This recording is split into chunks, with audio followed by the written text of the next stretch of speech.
to your veins with your hosts, Matt Donnelly, Calvin Shoemake, and Jeff Mueller.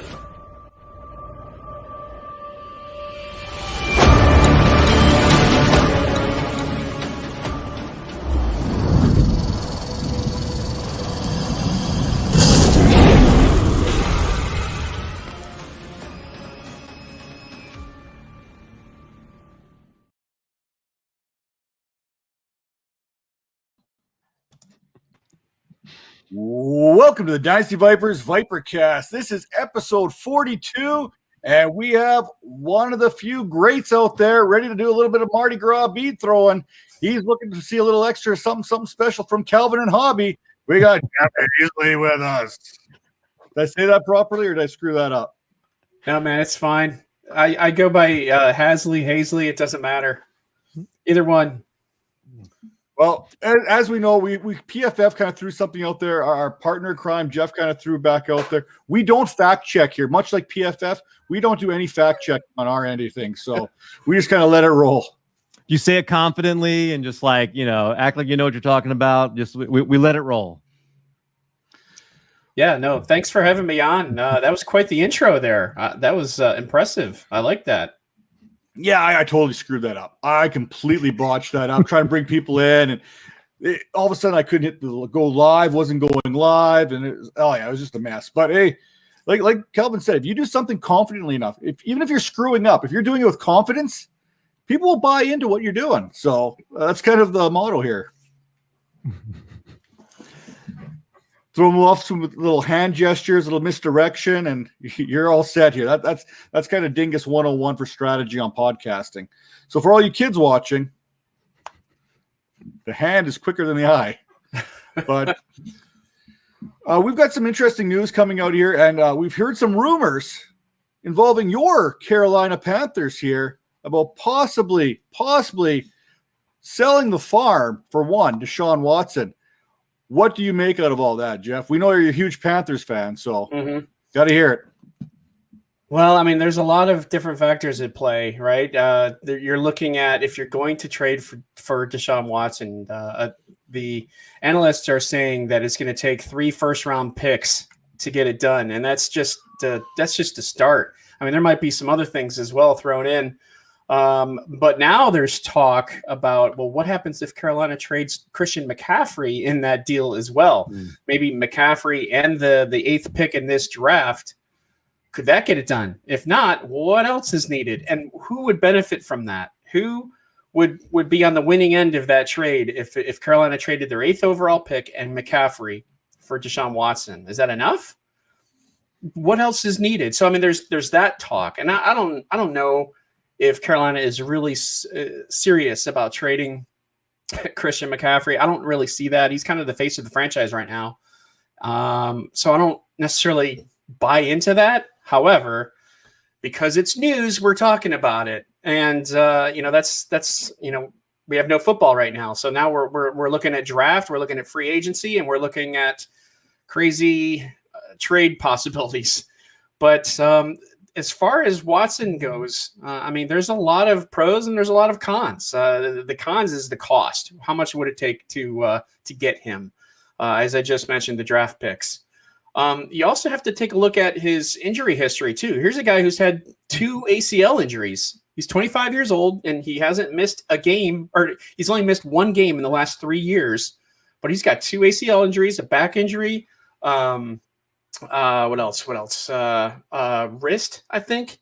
So, I mean, there's some concerns there, but I mean, as far as the good side, his contract is good. If you trade for him, you've got him until the end of the 2025 season. So, that's pretty good. And the price that you're getting at is $29 million a year for him.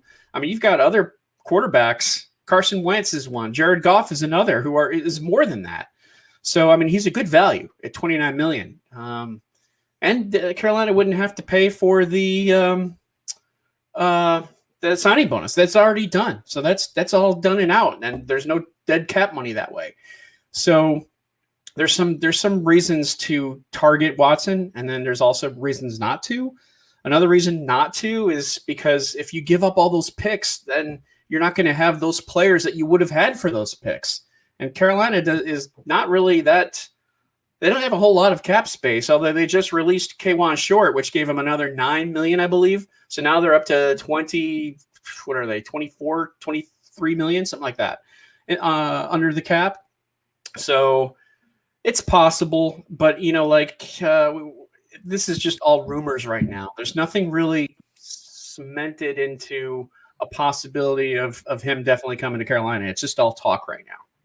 What's the pulse? Sorry, Gal, I'm cutting you off here again. What's the pulse like? Because Deshaun Watson played his ball in Clemson, not too far from Raleigh, Carolina there. So the pulse is people will do. They say they want him. I ran just a poll of people around in the area, Panthers fans, and I think it came up 70% of interest in wanting to do whatever it takes to get Deshaun Watson. Now, they also may not understand the ramifications of what it would take to get him. However, that seems like the pulse around the Carolinas is, let's get Deshaun Watson and let's have him. We could have him for 10 years, right? And if he continues to play the way he's playing, that's got to be a feather in the cap for the offense.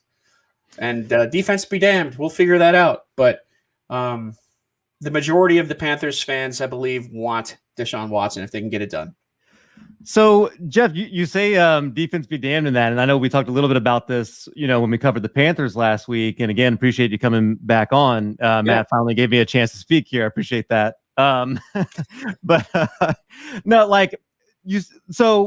Last season, pretty famously, Carolina spent all their draft capital on defense. They went out and, they made sure to make that investment. Now, they do have Teddy Bridgewater, so I assume he would go back in the deal, or there would be something worked out, with him. But I know getting rid of Christian McCaffrey would be a big deal, but Mike Davis was okay last year, and it certainly seems like if anybody could absorb it, like you get the push from those defensive players entering their second year, a little bit more familiar with the system. You didn't change defensive coordinators. You still got Joe Brady there. And man, Joe Brady and Deshaun Watson would be fun.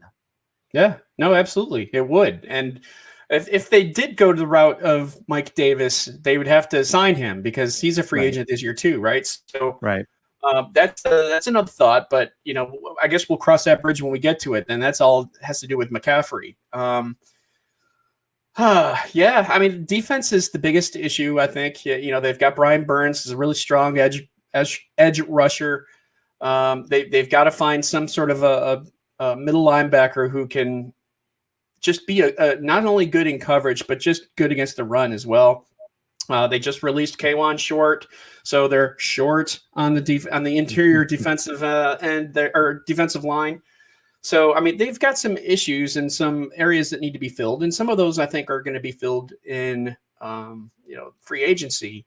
But they can't spend all their money on their needs. They've got to be able to develop that through the draft, and if they trade picks for Watson, that just makes it a little bit more challenging and more difficult.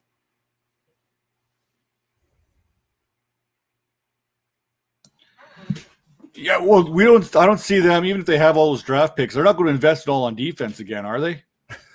I don't know. Probably not. I would hope not. Hopefully offensive line is addressed in there as well. But I would imagine corner is in there, linebacker, perhaps, another edge rusher or, interior defensive lineman. So there's possibilities, offense and defense. Jeff, just to talk a little bit about, I guess, what's going on in the world of Dynasty football right now. We know you got your, obviously you cover the Panthers really well, but you also, you've been a fantasy analyst, for a long time now. What do you think about, as you're looking at, there's already been a lot of moves. This has the potential to be like a pretty turnover laden offseason. There's a lot of potential moves in the quarterback market and things like that. When you're thinking about your leagues, your dynasty leagues, things like that, who are you thinking about is going to be, gaining value this offseason, and who are you thinking about as losing value? A gaining value. I still like James Robinson in Jacksonville. I have him as a top 10 dynasty back right now. I have him ahead of J.K. Dobbins and DeAndre Swift. And the reason why I think is because he's a dual purpose running back. And Jacksonville is on the up and up, right? They've got Trevor Lawrence coming in. They've got 5 picks in the top 65 in this draft. So they're going to have some players. And I don't think that they're going to tack on running back in some of those picks. I think they're happy with Robinson. Granted, this is a new coaching staff with Urban Meyer. So Robinson's going to have to impress him again, or impress him for the first time, I should say. But I mean, he's got the tools and the talent to do so. There's some people who are down on Robinson. I'm not down on him. I'm fairly high. So he's one. I'm kind of down on Alvin Kamara, and I think a lot of people are starting to realize that. One, because we saw that with Breeze, he averaged like 8 targets per game. Without him, with Taysom Hill, that dropped in half, 4 targets a game, and he obviously was not a big part of that New Orleans passing game, which is what we see so much in terms of his fantasy production as a receiver. And if that goes downhill, where's Kamara going to be? So he's someone that I'm down about. Let's see, who else? Tony Pollard, I think, is turning some heads. I'd be really interested to see, what he's able to do, because it seems like Ezekiel Elliott is kind of going down as well. He's definitely not going up. I would say that Elliott is going down and Pollard is going up, and we could continue to see a little bit more of a balance there. There's a lot of questions about Dallas too, especially with what are they going to do with Dak Prescott, because he's a huge piece to that offense, and their offense pretty much rolls based on who's their quarterback, and of course their defense needs to improve too. But I'm sort of down on Elliott and up on Pollard. I really like Cam Akers. He's someone that I think is going to have a fine season next year. T. Higgins is not only starting to move up, he is moving up. Brandon Ayuk I like in San Francisco. Really like what he's able to do. I love the offense there.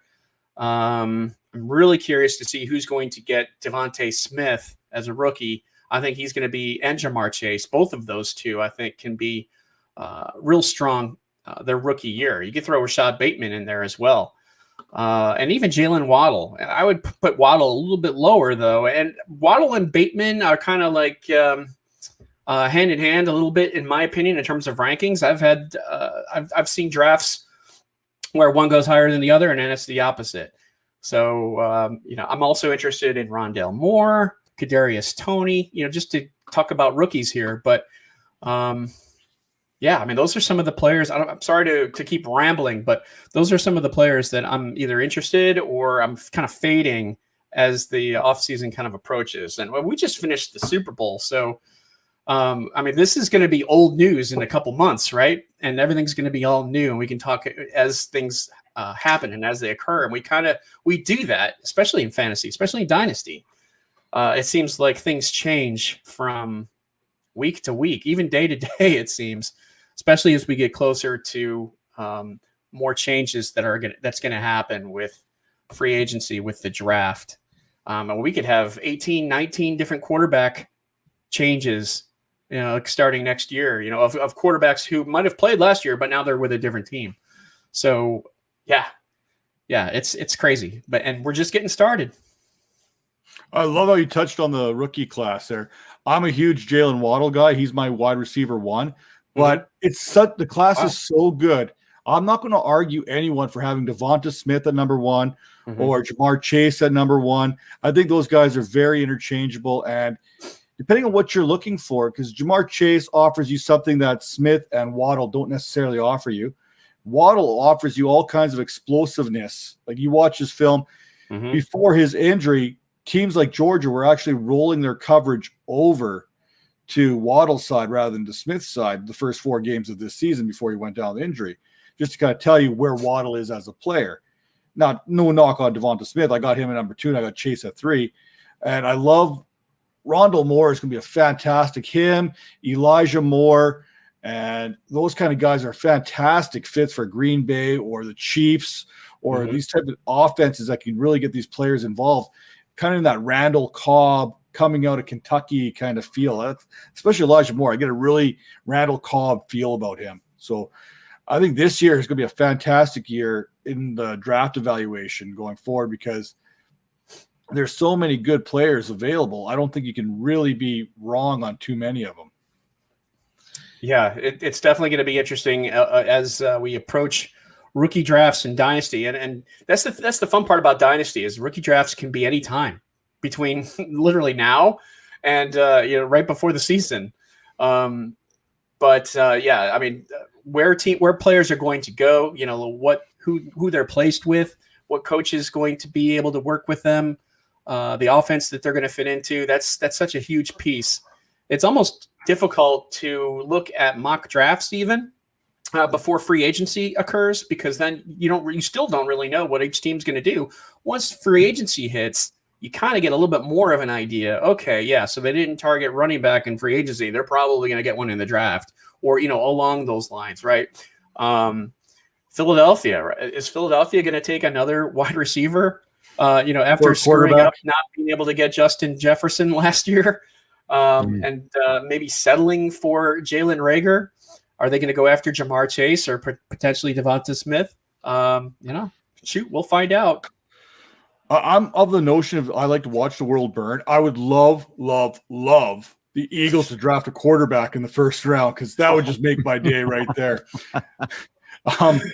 Before we get on, we got about let's go 4 more minutes of actual football talk here. This year's kind of an unprecedented year because there was no gate admissions coming in, meaning the salary cap's actually going down this year, which means we're going to probably see guys we typically wouldn't see get cut as cap casualties this year, more so than any other year. I know the Raiders are probably, like, Terrell Williams is a good cap. He's about $11 million they would save by cutting him. You look around the league, Short was already one of them. Like, there's some big name players that are going to get cut, and there's going to be teams that are probably going to get good players on good deals when it's all said and done. Yeah, no, that is something to definitely keep in mind, is that with a lower salary cap, teams are going to have to be forced to move some of their players or release them. I mean, so that means more for everybody else. Those who have the higher cap space, right? Like the Colts, the Jaguars, the Jets, all 3 of those teams have at least $70 million or more in terms of salary under the cap. So it's going to be interesting to see what those 3 teams are looking like as we head into the draft, and Jacksonville, as I already mentioned, with all of their picks that they have, 5 picks in the top 65, and they have 1, 2, 3, 4, 5, 6, 7, 8, 9, 10, 11 total picks. So I'm just really excited to see what Jacksonville is going to do, even though I'm not like a huge fan of Urban Meyer.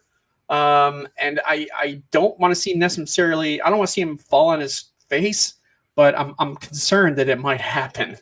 But it seems like the stars are aligned for Jacksonville to do something, and that could be the complete opposite of what I think might happen. So I'm sort of pulling for him, but I'm not a big Urban Meyer fan. I kind of wonder if we're going to see maybe some shorter term deals, maybe even like guys that we typically think of as like in a typical normal off season where we're not going through a pandemic and the salary cap's not getting cut. Mm-hmm. They might be signing multi-year deals, and we would be thinking about them in terms of like, they just signed a 3-year deal or whatever it is. We might see some 1-year deals that have more incentives or whatever, and it could create some uncertainty for us as dynasty owners. I mean, like, we're kind of going into, kind of an unprecedented time as a dynasty fantasy football owner, where we could have to, think about these guys and not sure they're just taking a 1-year deal and they're going to be maybe somewhere else the next year. Like you said, the system that they're in matters, the coaches they're in matters. And, some of these guys, that have that certainty, might be guys that we need to move up a little bit. And so I don't know, like how are you thinking about this offseason and preparing for it and thinking about that with your dynasty leagues? Well, for me, I'm looking at the players I already mentioned as far as players to target. Anyone that's like, for example, Laviska Shenault is another one on Jacksonville, just because you've got Trevor Lawrence coming to town. You've probably got other new quarterbacks coming with the Jets, right? You probably have the Colts are having a new quarterback. So I'm targeting guys like Paris Campbell or Michael Pittman. I'm really interested to see what Los Angeles is going to do with Matthew Stafford and how that offense is going to function. So Cam Akers is someone that I have an interest in as a running back, but also, the receivers too, Robert Woods, Cooper Kupp. I'm sort of interested in Van Jefferson, but I'm not, and I was last year. I was fairly high on him last year, and I know that he's kind of going through that rites of passage. Josh Reynolds actually might go to Detroit because he's got that background with Detroit's GM, which name is escaping me, Brad something. I don't remember. But so there's a tie-in there. I'm just kind of looking for opportunities to improve my team from a dynasty perspective, trying to find that player who can come in and be a difference maker for my team, sell while players are hot and buy when they're not quite, they're still warming up. I don't like to necessarily buy players when they're starting to get hot. I'd rather do it beforehand, but I also, kind of know what I want too. I think this might be a good year to buy Odell Beckham. We haven't really seen him with the Browns offense playing well. And the last time that we did see Beckham, who's kind of struggling, the owner was probably like, oh, what am I going to do with this guy? But I think he could have a pretty decent year next year, and he would be able to pay some dividends. So he's someone that I'm interested in. Last time we saw him, I think his catching really went to crap. Oh, come on. Meaning? That am I missing something here? Is there an inside joke? No, it's definitely not an inside joke. Just kind of goes back to Odell Beckham's. There were reports about his fancies and what he might appreciate. But we won't have to go there. This is a family show, Matt. Come on. Is there a Cleveland Steamer topic in there somewhere? Yes, there is. Yes, there is. Okay. All right. Didn't know anything. Also, don't Google it. Yeah. Oh boy. So there's no easy way to transition from that into our next topic. So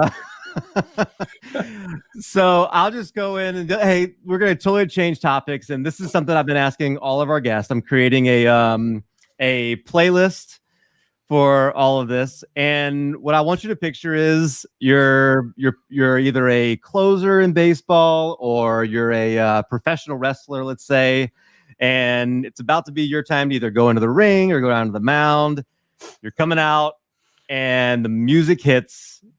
What music is that? That's your intro music. Or Calvin's walking out and you've got a bunch of beads around your neck. What music do you want to be playing when you start throwing them beads? Now, I'm a big Rush fan, so something from Rush, either Spirit of Radio or Tom Sawyer. One of those. Even Red Barchetta. Shoot, I like it all. I'm a big classic rock fan, so maybe even some Pink Floyd. But Rush or Floyd, that would be my pick. I love that. Good stuff. So we're talking, it's a little bit older here, Rush, Pink Floyd. How did you get involved in the fantasy football? Like, how did that first? I know we have another question that kind of follows up on certain message boards a little bit later, but how did you get involved into fantasy football? And what did you do as a kid? Like, were you a football guy? Were you a baseball guy? Because we're getting kind of a mixed review as we go through these questions. And it turns out so far, a lot of people are more into baseball. I know me, I grew up as a hockey guy. So what was Jeff? Jeff played a lot of soccer as a kid. I played soccer. I also played football once. Football really didn't appeal to me. It was like Pop Warner football, and we had practices in the summer. I had a really hard coach.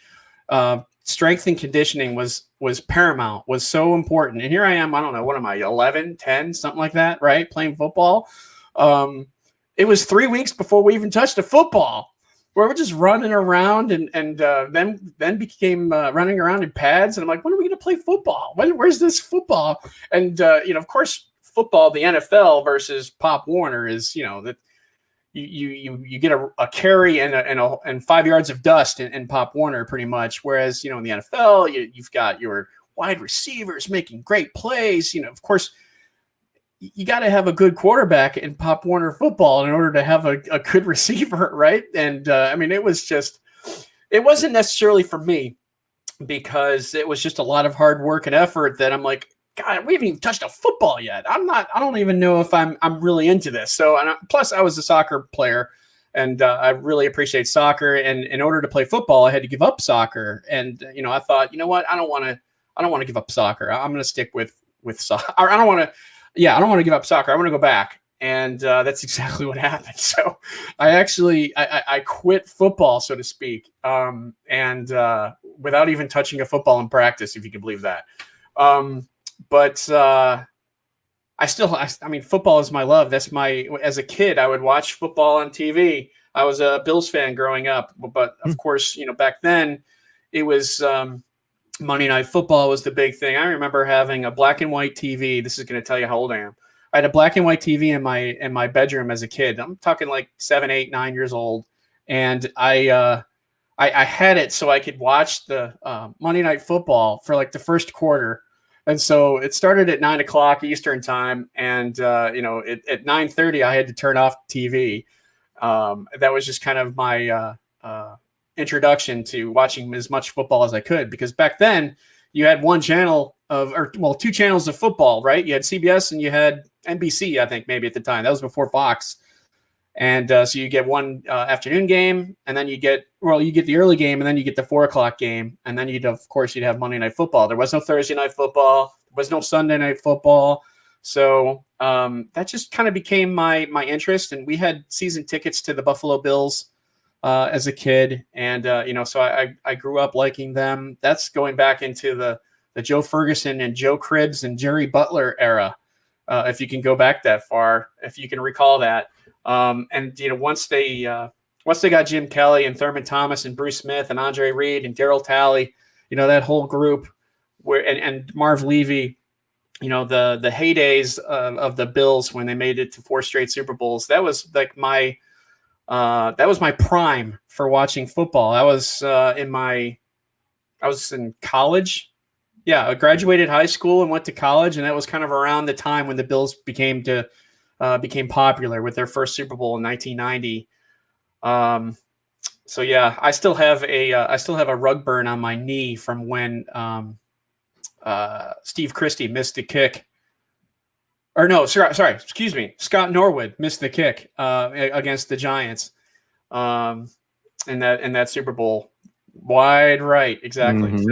So that's kind of the start and beginning of my interest in football. As far as fantasy football is concerned, it was kind of around that time. I remember it being in the 90s, and this is back when. Let's see, Emmitt Smith, you got Warren Moon, players like that. I'm trying to remember some other guys who, Marshall Faulk later on, of course, Terrell Davis, LaDainian Tomlinson. That's when I really started to kind of get involved with fantasy football in the 90s, late 90s, early 2000s and such. And that's where I found Football Guys, right? The message board, the old. I don't know if you've been there before, way back in the beginning when they had the old yellow message board, and then it turned blue. It changed to blue, but a lot of people went in there and just kind of talked and chatted, and everyone you could go to into various different message boards and talk about players, teams, Dynasty, IDP, all of these different types of niche topics that you could really learn as much as you can and also share with others. And I just became kind of a regular on the boards, and I started to develop I've always been big into stats and statistics and interesting, neat tidbits of information. And I would create these posts that just had to do with player stats and, compiling different things. Like I can't even think of anything right now, but like over the last 5 years, these players are the only ones to have 10 touchdowns in a season twice, that kind of thing. And it just kind of grew, and it gathered some popularity on the boards, and a lot of people were asking for it. They were like, "Hey, Jeff, you got any more of that?" Yeah, sure. So that became kind of like a weekly thing. And then one day in 2007, this was 2007, David Dodds, the co-owner of Football Guys, reached out to me. He said, "Hey, I want to give you a call and talk to you about." I don't think he told me at first. He didn't tell me until the phone call. I want to talk to you about something. So I got my number. He called me. He's talking to me. He's like, "Hey, we appreciate what you've done on the site. We think you're a good addition. You provide good content, blah, blah, blah, this and that." Right. And then he said, "Hey, we want to bring you on staff. How would that sound? How would that make you feel?" And so, of course I was like, whoa, blown away, thinking, oh man, wow, I get to come on staff and kind of earn like a supplemental type of income doing something that I love, my hobby here. This is great. And it just kind of took off from there. And I think I mentioned before on our show last week just how much of a family really the Football Guy staff has become. And I've been with them since 2007. And every year it seems like we get new staffers, and we usually have a retreat, a get together in Las Vegas at the end of the year to just kind of have all of our members of the staff who want to go hang out, and we talk football, we watch football in Las Vegas, and just a bunch of guys hanging out. And we've rented houses, we've stayed in penthouses and casino hotels. I mean, it's just a fun time, and they kind of treat us well that way for some of the efforts that we put in through the season, and some of the revenue that the site has earned to kind of gives it back to us, the staff. That's kind of cool. I like that. That's definitely something that I'll always remember and cherish as far as memories are concerned. I have a lot of memories with the Football Guy staff watching playoff football games, especially really good, close, tight games. And, of course, a lot of us also, might have put some money on the game or the wager. And, so it doesn't matter if it's a blowout or if it's close. We're always watching to the end to find out, okay, did we cover? Who covered? Oh, man, you need this to happen. Oh, and then it happens. It's just like, really cool. I would love for more people to experience that. And, the people that I've met through Football Guys they're friends. They're not just colleagues, they're friends, and they're family. And I really get that, that way about, how things are there. So it's exciting, and I really enjoy it. And I'm very thankful and appreciative of everything Football Guys has done for me. So, that's kind of my story in a nutshell, so to speak. And I keep rambling, so I'm sorry. You guys, that's fine. Let me talk. Actually, I love this. I love this ramble you're going on with now, because it kind of goes a nice little segue into Calvin's next question. But before that, I just want to I had to sit down. I talked with Joe here, actually on his birthday, without knowing it was his birthday until you posted your thing out. And you're right. I get that sense just talking to Joe that he wants. It doesn't matter if he's known you for 15, 20 years or 15 or 20 seconds. Yeah. It's like he wants you to be part of his family just by 5 minutes into a conversation. That's just how genuine Joe is. So I can see why it's very easy to fall in love with the Football Guys, because Dobbs and Bryant, they put their stamp on that whole website. And you said it's more like family than anything else. So, yeah. And that both David and Joe have made it their goal to kind of bring that forth, and that's exactly what's happened. And they're doing a great job of that, and I'm just glad I'm along for the ride. It really is an amazing crew, and I'm a longtime subscriber to Football Guys. I love Football Guys. I do remember the message boards. I was more of a lurker. Wasn't really involved in making any posts or anything like that. But even like the flagship show, right? I mean, like it's just very open, very inviting. I mean, you certainly feel like you're, Bloom show is on the couch. I mean, it's like it That's does perfect have for that him feel. too. That fits him so well, and he does that really well.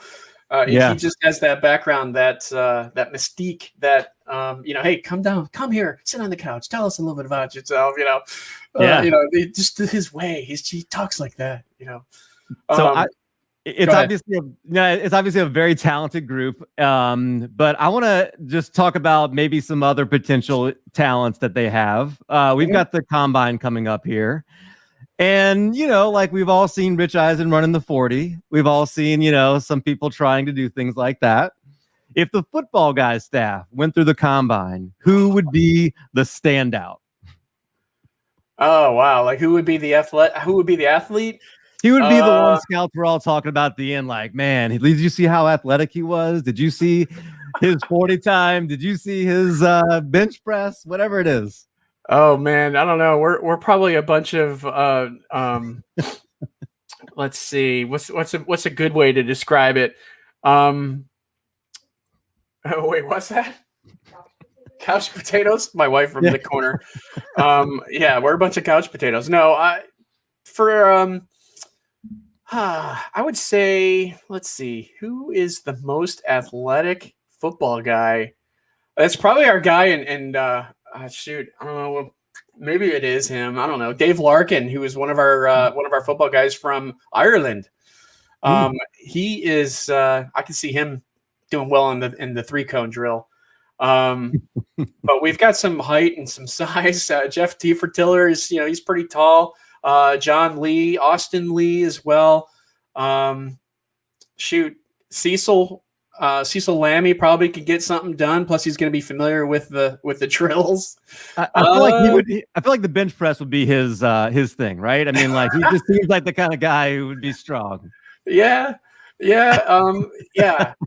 I can see that. Of course, we got Gene Bramall, the good doctor, Matt Waldman. I don't know of any one of us who would be the favorite to win a race. I have no idea. That's hilarious to think about. It might be an actual good thing that Gene shows up for this for you guys. Yeah, right. Exactly.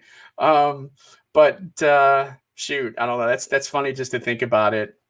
Yeah. I would say the majority of us would rather sit in the couch and have a beer than go out to the track and with a stopwatch. So if that tells you anything, but I mean, we do have some athletic people and hey, I'm gonna have an avocado first before a French fry, but I'm not necessarily one of those persons myself. This is starting to sound like that scene in Grown Ups 2, where they like all go back and they're on the basketball court and like one by one, like, okay, that's totally us. Yeah, we actually had basketball tournaments in Las Vegas in some of our retreats, because the house that we rented has a basketball court, and so we've had some. In fact, Matt Waldman once said, as we're like taking our shots for horse or whatever, everyone's missing. It's like clang. He's like, this is what did he say? He said, this would be a good commercial. He said, this is why we're football guys. So yeah, that's pretty funny. Who would be the first of you guys to have something come out about you on TikTok? Something come out about us on TikTok? Who would have the most controversial TikTok account? Oh wow. I don't know, man. Maybe actually probably would be Cecil. If not Cecil, oh man. Devin Knotts, maybe. You know him, the big Ohio State guy. That's his thing. Is like, oh, he's the Ohio State guy. I don't know. That's a tough one. So it's safe to say that no one would be playing basketball if they weren't writing for fantasy football. But if you weren't doing this fantasy football thing, I know you do got a little digital thing on the side. You got a nice little thing we're going to plug a little bit later with Fanatics and stuff like that. But if it wasn't for what we're doing, what would you be doing with your everything? Well, I would be, you mean as far as like hobbies and such for me? I mean, I would probably be just one of the guys who just enjoys fantasy football and is probably, talking with and communicating with some of these other guys who are writers or analysts or such. For me, yeah, I mean, you could always say I'd be doing things with my kids and stuff, but if you're just asking about me, yeah, I mean, before, back when this was popular, I used to go to the sports bar every Sunday and just watch as many games as I could with friends of mine. Then I got married, then I had kids, and so that kind of changed. But why do I get a feeling in like 5 years from now, kids are gonna be like, "Daddy, what was it like to go to a bar? Yeah. What was it like to go out with people?" Yeah, remember that? Remember what the nightlife and social life used to be? But yeah, I enjoyed that. I enjoy that. You asked a question too before about baseball, and I like baseball. I like watching baseball. I used to be in a fantasy baseball league. This was prior to joining Football Guys on staff. I did a lot of fantasy baseball every year, and the league that I was in, real competitive league. I've always been really close for the playoffs, and I almost made it to the championship and then lost. Well, the last year that I played fantasy baseball was 2007, right before Football Guys, and I didn't really have time and effort to put into fantasy baseball after that. Well, I went on in a high because I won my baseball league that year, and that was the last time I played fantasy baseball, and won the championship. So that was pretty cool, especially because it's a very competitive league. Yeah, I mean, I enjoy all sports really: baseball, hockey, soccer, football, golf. Even though I'm not a very good golfer, yeah, I like it all. I like bowling. I like all kinds of things. We're only like 9 days since the Super Bowl, but it already seems like everybody forgot 2020 football season existed, and now only 2021 coverage is what everybody is looking for now. I know you've got a lot of stuff with Panthers SI, and you've got your podcast, things like that. What else are you working on this off season? Just with Football Guys, I do a lot of behind the scenes stuff, which is some article tagging. So once people start writing articles, this is like after the draft and such, as we prepare and get into July, August, September. What I'll do is I'll kind of scour the web and look for really cool articles and link those articles to our site with the player page that they're associated with. So let's just say, for example, Dynasty League Football has an article about a rookie, Jamar Chase, right? And Football Guys has a player page for Jamar Chase, and of course, there's all kinds of articles that we might link, towards him. But for all other articles around the web, we'll associate those with him as well. So if you're on the Football Guys page for Jamar Chase, you're going to see articles from Football Guys. You're also going to see articles from other sites as well. So I kind of help and tag those articles. Again, behind the scenes stuff. We do a lot of collaborative pieces. Like we'll talk about what player would you say is going to be the biggest fantasy production jump of players who change teams this year, right? So we might all kind of chime in a little bit on that, or those who choose to. Lots of different collaborative pieces like that. Rankings, I'll be working on that, of course, always. Dynasty rankings, rookie rankings, helping and assisting out with mock drafts. There's a number of different things that I'll do in the off season, but those are probably the biggest ones for Football Guys. And as far as Panthers SI, I'll do some writing. I've got a podcast that I have with the Carolina Panthers called Carolina Fandom. It's all about the fans of Carolina sports, namely the Panthers, but also the Charlotte Hornets. And of course, Charlotte has their MLS team, the Charlotte FC, which is new. That doesn't start until 2022, but it's fairly big and is growing and gaining steam here in the Charlotte area. So we'll talk about that. And this coming next couple months, I've got the show. I'm going to feature some draft scouts and some draft analysts on the show. Shane P. Hallam, you might have heard of him. Andy Singleton, who's People's Pen on Twitter. Let's see. Draft Daddy on Twitter, who is Matt Battanti. He's going to talk about the offensive line with us. Nobody talks about offensive line, so we're gonna hit that. And just kind of John Chapman, who does a lot of work for the San Francisco 49ers. He'll be on the show too as well, just going over some prospects.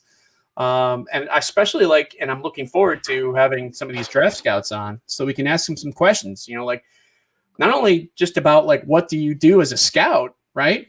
And for people who might be interested in that, there's a lot of people interested in wanting to be a scout. But also, hey, tell me about someone that isn't getting a whole lot of publicity right now that you're fairly high on. And, who's the Tom Brady of this, right? Who's the 6th rounder or the 199th pick who could, be someone in the NFL and be a productive fantasy asset, especially in dynasty leagues. So really excited to hear about that. I don't know. Who's the James Robinson? Yeah, that's right. Yeah. Who's the James Robinson? You know that one? Who's your James Robinson? That's right up Matt's alley. I mean, you couldn't be grooving him a fastball in there any better than that one right there. Chan-Ho Park fastball to Cal Ripken in the All-Star game?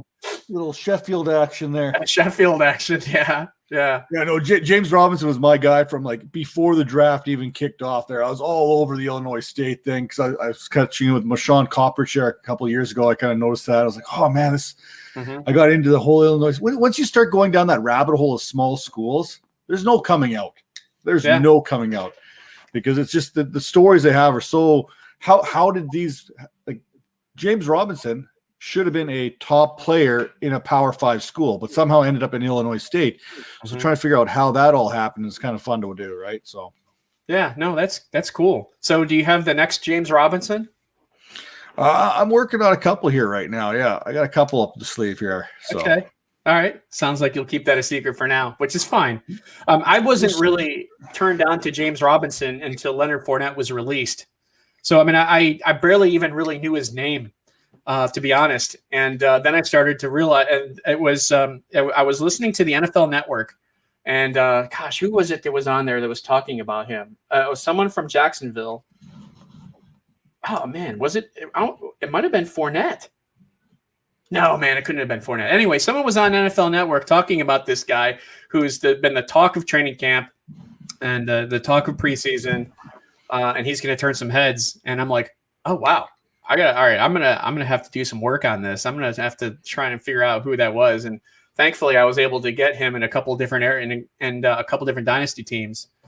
So yeah, wow, yeah. James Robinson is a tremendous player when we talk about those kind of guys and running backs. And it depends on who you talk to, but I mean the running backs really matter. I mean, sure, you've got your Christian McCaffreys, right? But you also have your James Robinsons, and it's almost like it's a system. It's your offense, it's your coach, it's your offensive strategy. It's how do you involve and strategize to use your running backs. I mean, look at Mike Davis. I mean, Mike Davis had a pretty decent fantasy year. It kind of makes you wonder: is McCaffrey really that good?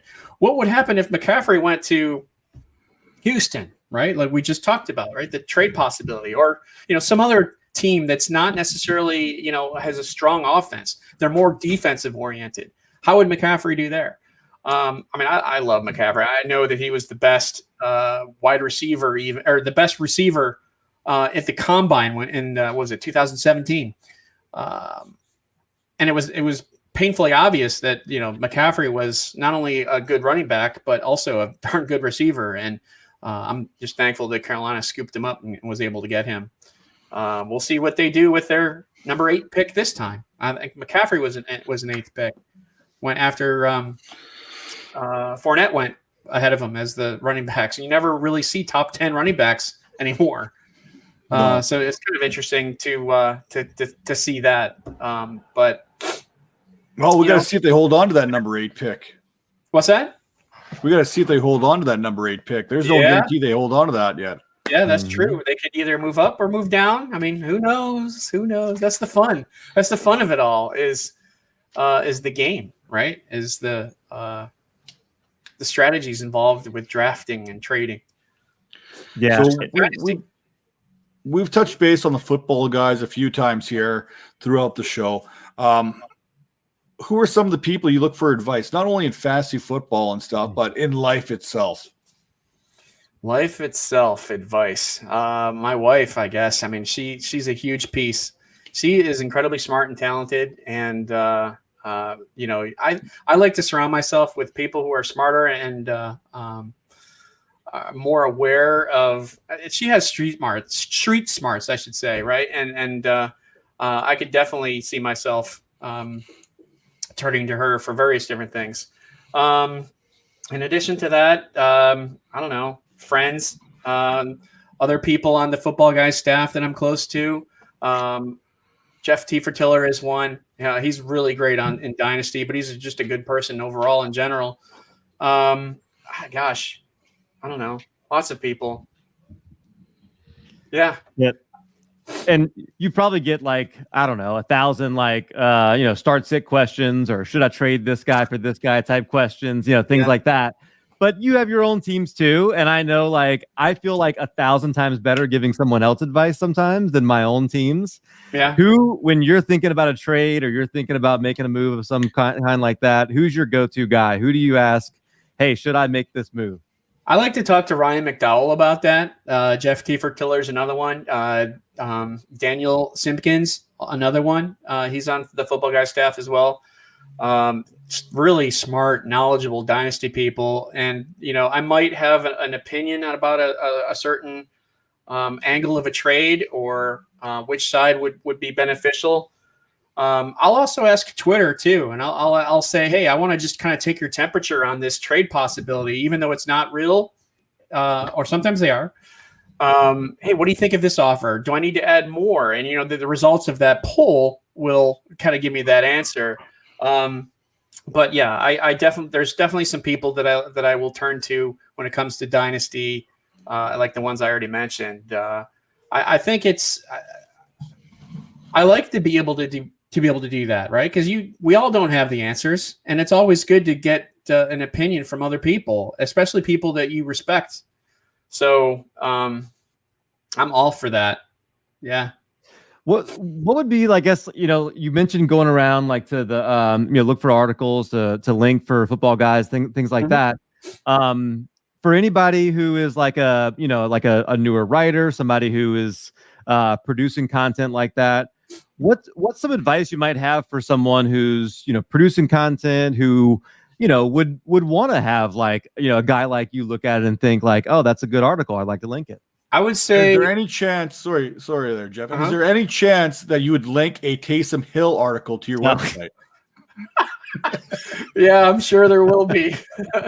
Let's see. So the question was what specifically? What? Say that one more time. No, just basically what would be your advice for young writers, or like certain mistakes that you see for them to avoid, things like that? Yeah, I think the biggest thing is when you're writing is to have good content with your writing. If you've got a thought in your head and how to compile the information to create your theory on the article, or maybe it's something that are you writing about a thought? Are you writing about an opinion? Are you writing about a fact? Are you writing about stats? What is it? Find your niche. What is it that you like to do the most? And kind of grow on that. But yeah, providing good content, I think, is key. People want to read interesting things. Some people like lists. Some people like stats. Some people like they like to know, comparing one player versus another, or they like to know the strategies of a coaching staff, or they like to know the stats behind how well a team does when they have a new coach, whatever it might be. Just find something that you like, that's interesting to you, because if you like it and it's interesting to you, chances are other people are going to find that interesting as well. What else? As far as the layout of writing is concerned, you want it to be readable. no one likes to read one huge long paragraph, right? Use your opportunity to guide your viewer, your reader in your article. Have paragraphs, bold certain things. If there's an interesting stat that you want to share, make it bold, have it stand out.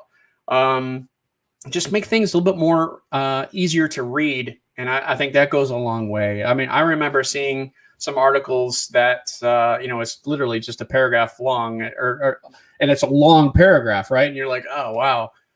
Okay. I shared a little bit of advice to the author of this. And, it turned out, it really fixed his style.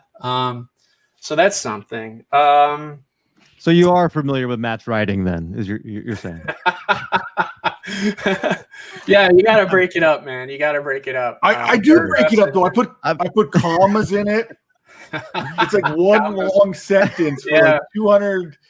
Yeah. You also have to you learned how to spell certain players' names. There's nothing worse than reading an article and it's like I don't know, the name is misspelled or something, or Devontae is not with an E, it's with an A, or it's an E and not an A, or it's an O.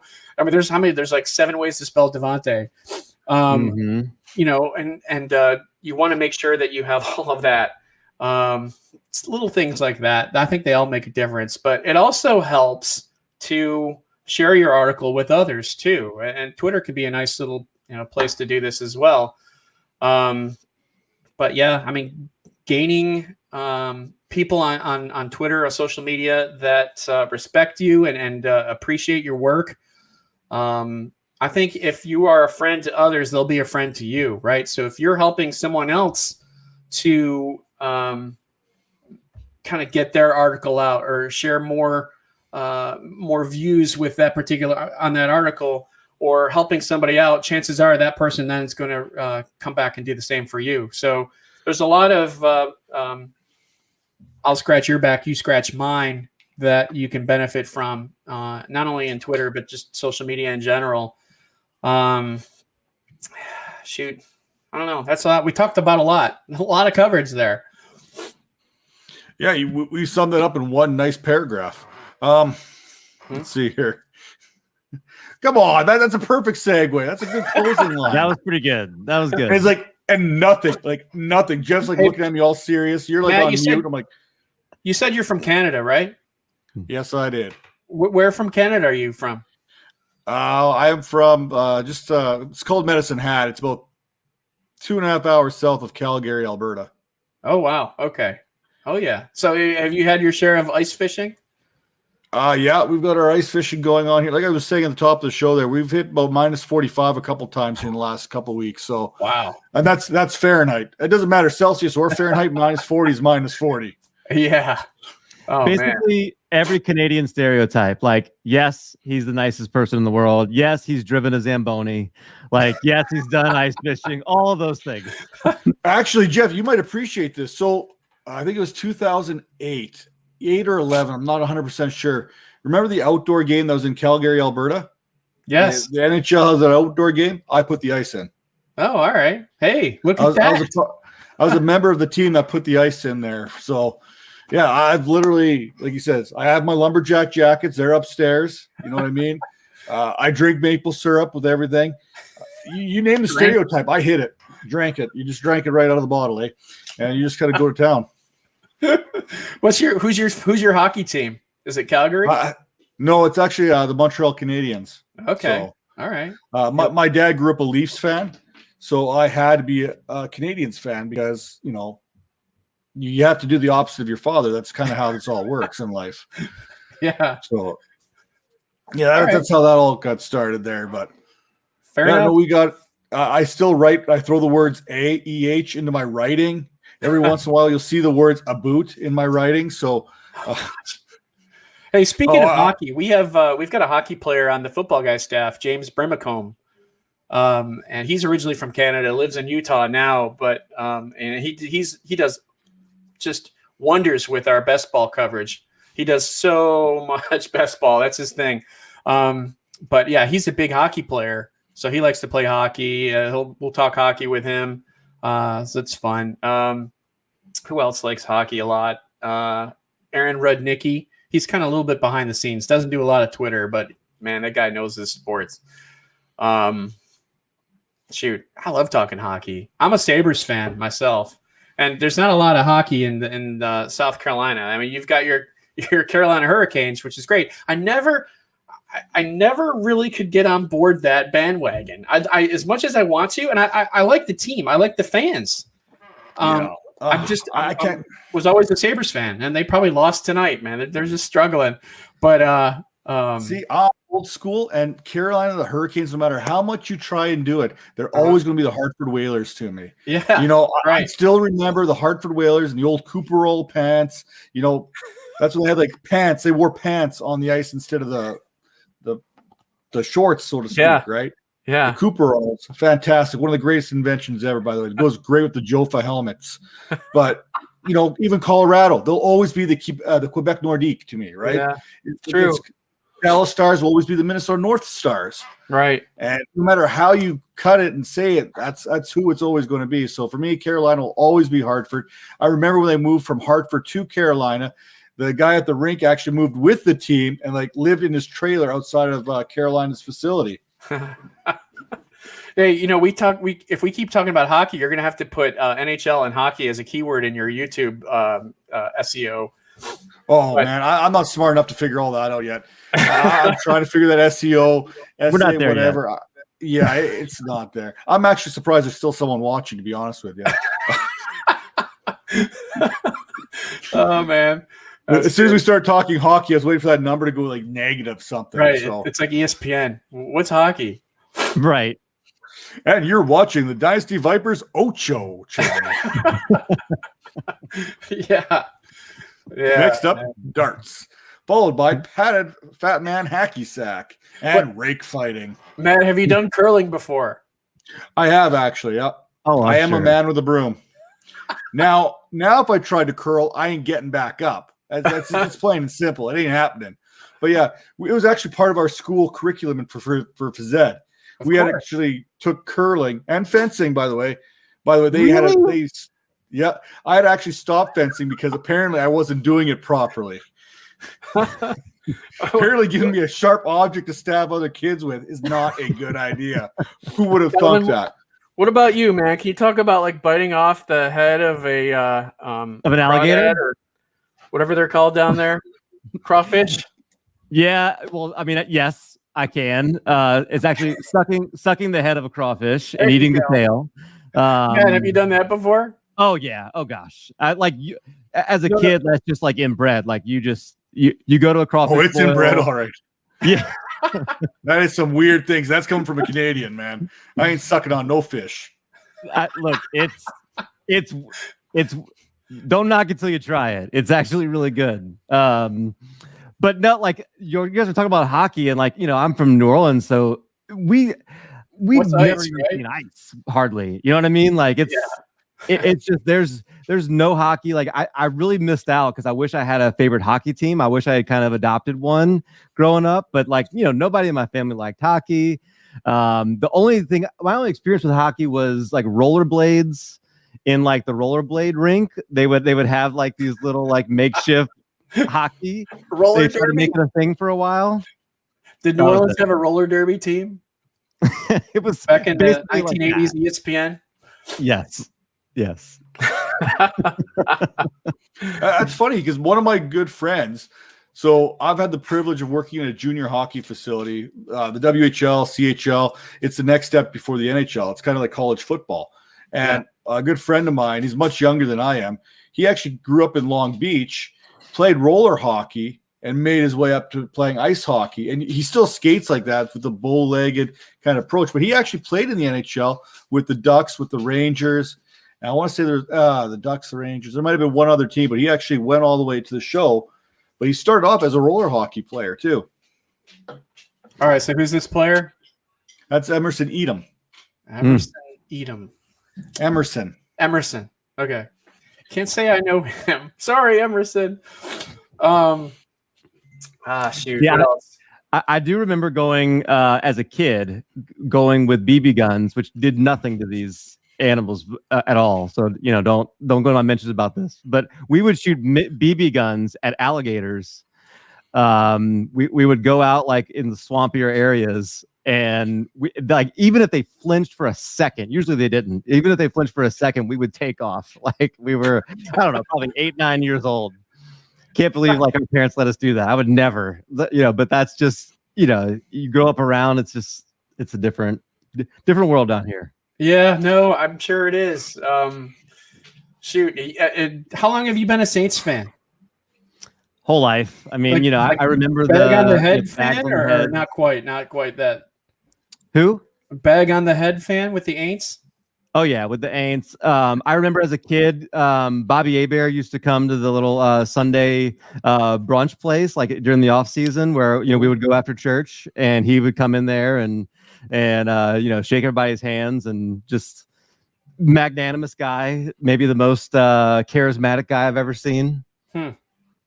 But yeah, because he's from there too, right? Isn't he from the area? Yeah, he's still he's on the radio every day. Yeah, wow. That's a cool story. Neat. So, segue. Speaking of cool stories, what's that? Everyone's got that one favorite league that they're in. That favorite league, I don't know. It's maybe the very first league you played in 1993, whatever that is. What's that one league, and what makes that league so special? Well, I had a local keeper league that I loved. It was awesome. Had a lot of local people in it, as well as local analysts too, fantasy people. That was a lot of fun. But unfortunately, the commissioner folded that league. He no one else really wanted to be commissioner, and he kind of had his fill. I think he just had a new daughter, and he kind of wanted to be more home for that. And he just kind of quit cold turkey, and the league never really captured itself again. So that was my favorite league. But now I would say my favorite league probably every year is either the Football Guy Staff League or the Flex League. I really like the Flex Leagues. That's something that Jake Haseley does each year. Usually we have the draft in either New York City or in Washington, D.C. Other fantasy analysts and stuff, or writers and such go and participate. It's a lot of fun. It's live, although not this past year, of course, COVID. But it's great to see everybody, and good to meet people, have fun, travel, vacation at the same time, and then draft. What could be better? And of course, the Football Guys Staff League. I've won it twice before in the IDP League. I haven't won the non-IDP league though, so it's still elusive. And then there's the Staff Dynasty League too. I like that as well.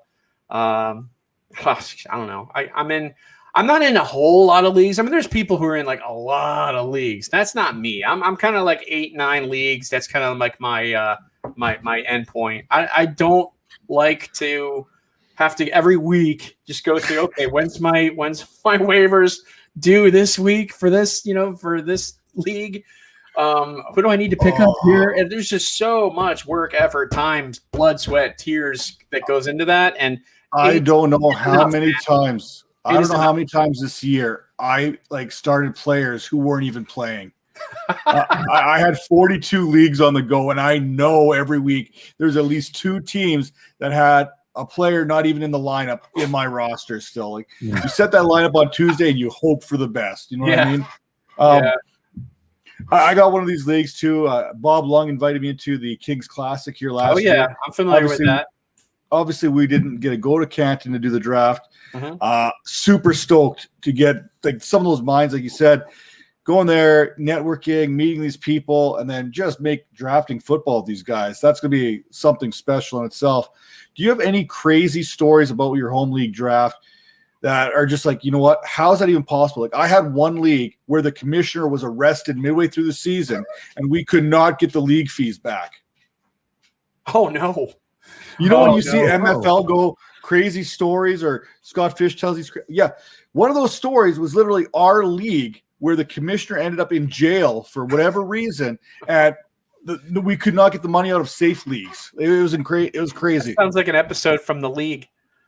Yeah, he might have took that from there. Who knows? Yeah, I don't really have a crazy story. Let me think of something. man. Shoot, I don't know. One time we had a shouting match with another league that was drafting at the same time in the same restaurant. Like, I don't know. I guess we were being too loud and they were not happy and they couldn't hear their picks. And it just kind of it wasn't a bar fight, but it was getting close to it. Bunch of guys eating chicken wings and beer with their, Pierre Garçon jerseys on. I remember that one guy. He had a Pierre Garçon jersey. Colts. And he was just like, I don't know, in our face, but I think it was the alcohol. nothing too grand of a story there, but you kind of had to be there, and it was over before it really got really bad, but it's still kind of funny. So we're at the guy. It's always Pierre Garçon. You know what I mean? I love Pierre Garçon. I really did. I'm like, who has a Pierre Garçon jersey? Whatever, from the Colts. Like, you what? They were out of Reggie White. They were out of Marvin Harrison. You know what it probably was? He probably just went to Washington and they got that jersey on the discount rack. Is probably what it was. Or it was Pierre's brother. We don't know. We're at the 70-minute mark here right now. So, Jeff, we're going to give you a second. Just kind of plug away what you got going on again, where people can find you. Okay. Have at her here. Sure. Well, gosh, you can find me a lot of different places. At footballguys.com. You can look at my rookie rankings, my dynasty rankings. Keep in mind that we've got some draft work coming, articles either by myself or by other people on the staff. So I'm doing a lot of that. My podcast, Carolina Fandom, is growing and gaining steam. If you're a Panthers fan, it's a great watch. We're going to have draft analysts and draft scouts talking about the rookie prospects that are going to be in the NFL draft. So that's important, no matter what team you're a fan of. Sure, we'll have some talk about which picks might be good for Carolina, but there's also going to be a lot of discussion and a lot of just knowledge being spewed on a lot of these prospects, and that's kind of cool. Especially we'll have Matt Patanti on, who's also with Football Guys, but he's an offensive line expert, and he's going to talk about the rookie offensive linemen, and they don't get enough publicity, and people are like, who's that? Or, I might ask Matt, hey, tell me about a guy who could be a starter, a multiple-year starter that you could get in the third round, someone like that. So it's we're going to have a lot of good information to share on the podcast, so you can see me there. I will be doing some writing also with Panthers SI.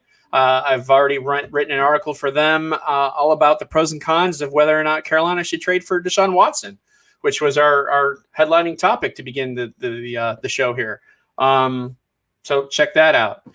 So, yeah. And Twitter, of course. I'm on Twitter all the time. Shoot, I'm like addicted to the thing. I really enjoy talking to people on Twitter. It's fun to get to know people. And just one more thing about Twitter is if you're looking to kind of grow your own brand, your own self, be a friend and be someone who can help others. And if you do that, people are going to do the same for you. And that goes a long, long, long way. I found a lot of people that I call friends through Twitter, even though I really have not really even met them. It's really cool when you can like ask someone for some help or some assistance, or, hey, you want to do this for me? Will you be on my podcast? And they'll say, yeah, sure, that'd be great. And then you get to know them, and they become kind of a mainstay in your social media life.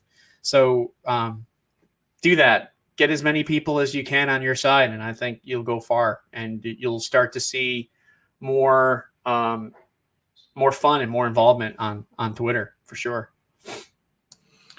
Anything else you want to pub there? Little fanatics, maybe?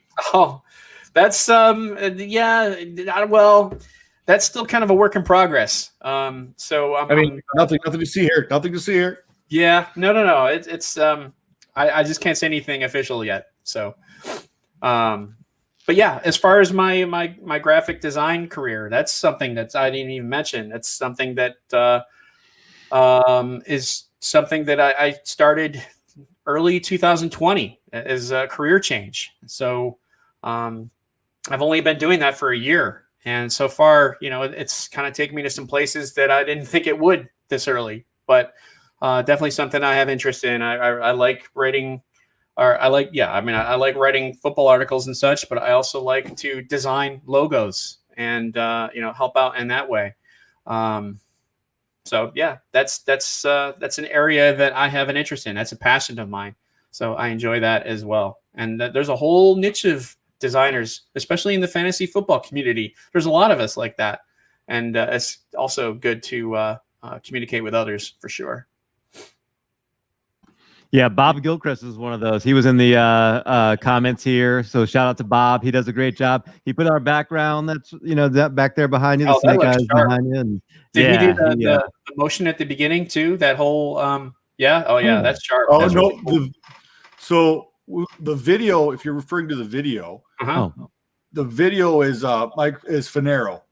He's another good friend of ours there. He kind of put the video together. We actually got another video we're trying to put together in production, kicking some ideas around to kind of give it a different little vibe, a little rock and roll, if you know what I'm saying. Yeah, sure. And Bob's the guy who puts the little thumbnails together for us.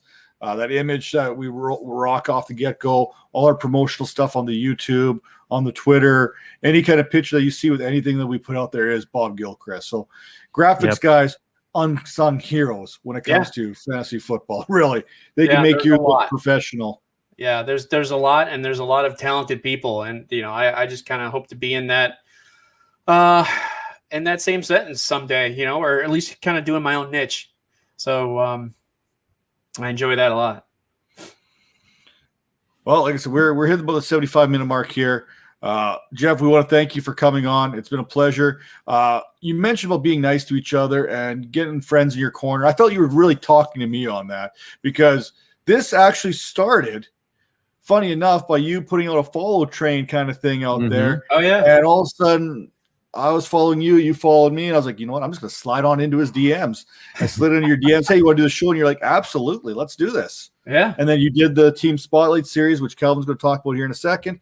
But it just kind of worked. That's how it worked out. And I've noticed that, some people can make a living out of being an ass on Twitter. It's good. It works for them, I guess. There's certain people that can do it.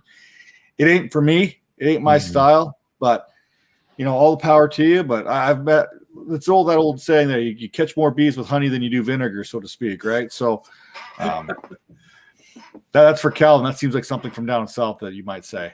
That's one of those nice Southern sayings. But yeah, the only thing I'll say, and we can go to the outro here. But so Thursday, speaking of being nice, people like jumping on shows. Matt Wallman's kind enough to come on Thursday to do the Team Spotlight series, to talk about the Browns. Oh, that'll be great. Oh yeah, I can't wait. We even said like, hey, you want to do like behind the grind and like just talk about yourself, or would you rather talk about the Browns? He said, I want to talk about the Browns. So it's going to be a lot of fun. We'll get some OBJ hype in there. We'll get people talk. We'll talk about Baker and all the great stuff. But yeah, so anybody listening, make sure watch out for that because that's coming on Thursday. It's going to be a lot of fun. Yeah, it's funny. Matt Waldman's great people. It's funny. We're basically turning into like a low budget football guys right now. We've got Jeff on here. We've talked to Joe. We got Sig coming on a little bit later. You got Waldman coming on the spotlight. We're really getting all the football guys here for our shows. It's fantastic. I think that's more of that's good. I think that's more of a testament to what you guys have over there.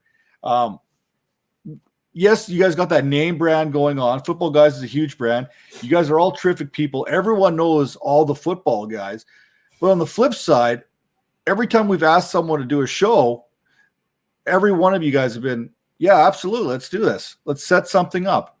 And it's kind of that giving back to the community thing that you kind of mentioned there a little bit earlier. That I think is so underrated. And especially with everything that's gone on in 2020, how 2021 starting to shape up. It's those little things that are going under the radar. And I think it's good that we can appreciate these moments as a fantasy football community and kind of grow together as one. And it starts with individuals like yourself and the football guys. helping out those smaller market, so to speak, teams like the Dynasty Vipers, for example. So, again, greatly appreciated, and thank you for your time. Calvin just mentioned he's got the Browns Spotlight Series with Waldman, and probably a couple other guests we'll throw in there too, just to kind of mess with Waldman. But for Jeff, for Calvin, I'm Matt Donnelly. This is the Dynasty Vipers ViperCast episode 42-ish. Don't fact check me. And 42 and a half. That was a long one. And we gone.